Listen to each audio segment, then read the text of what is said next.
Welcome back to Vibe Podcast. Today we're discussing Otto Bach, the earliest forensic sketch artist, a topic researched for us by David Morgan. I'm joined by Charles and Angela. Good to be here. I'm Charles, a retired forensic sketch artist, always fascinated by the history of my craft, especially how it was done before our modern methods. And I'm Angela. It's quite thrilling to think my ancestors, the Bach family, might have included such a pioneering artist. I'm excited to learn more about Otto. Excellent. So, Charles, Angela, our topic today takes us way back to James Hepburn, the Earl of Bothwell, a rather infamous figure who allegedly kidnapped, raped, and married Mary Queen of Scots. He eventually fled to Norway, was imprisoned, and died 10 years later. His mummified body was often displayed, and it was at one of these showings that Otto Bach created a detailed forensic sketch. Bothwell, a name steeped in drama. To think his body was treated as such a public spectacle is quite macabre, even for those times. But it also highlights the desperate need for visual identification, which is where Otto Bach comes in. For his era, being called upon to sketch a deceased, mummified, and frequently exhumed body for official record is incredibly progressive. It truly does make him an early pioneer in forensic art.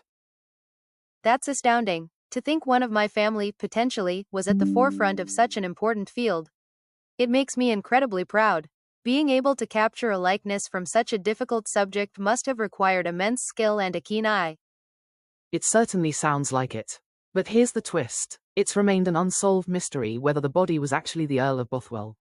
Today, technology can compare Bach's sketch against other artwork of Bothwell.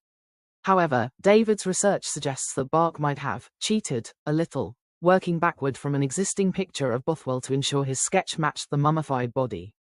The near-perfect matching hairlines, in particular, raise suspicion.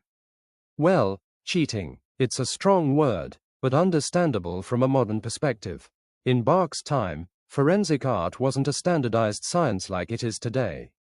There would have been immense pressure to produce a recognizable image.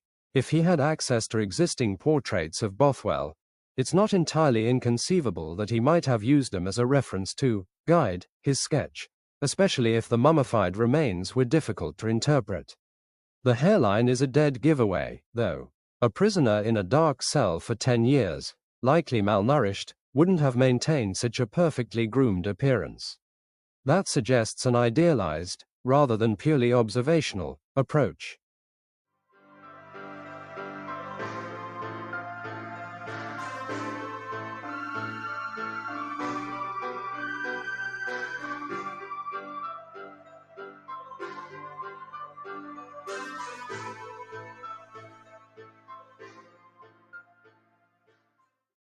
Oh dear, cheating. That sounds a bit harsh for an artist trying to do his best under difficult circumstances.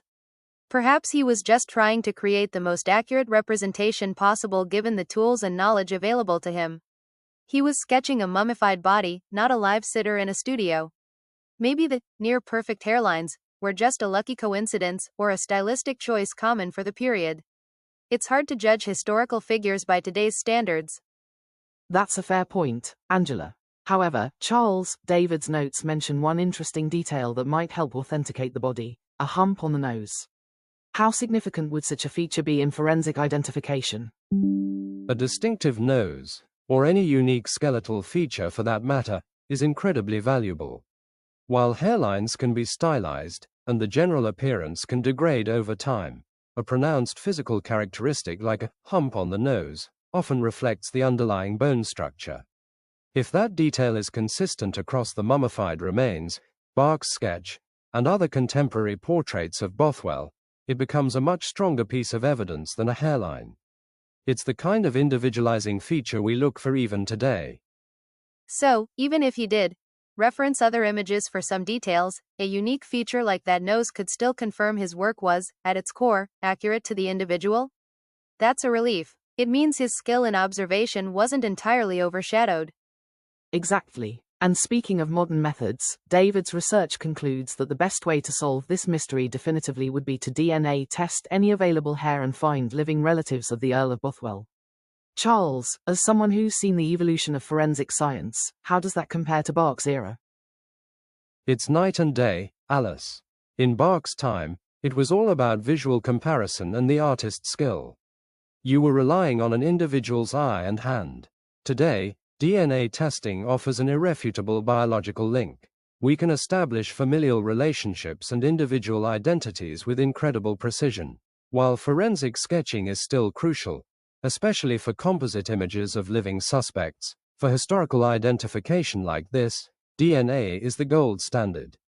It takes the guesswork out and provides concrete scientific evidence that Otto Bach could only have dreamed of. It's amazing to think how far we've come. While a part of me wishes Otto Bach's sketch alone could solve the mystery, the idea that modern science, perhaps even through my own family's potential connection to Bach, could contribute to uncovering history, is truly fascinating. Perhaps one day they'll be asking you, Angela, to test your DNA against Otto's. Anyway, that's all for today. A big thank you to our guest researcher, David Morgan, for providing our topic.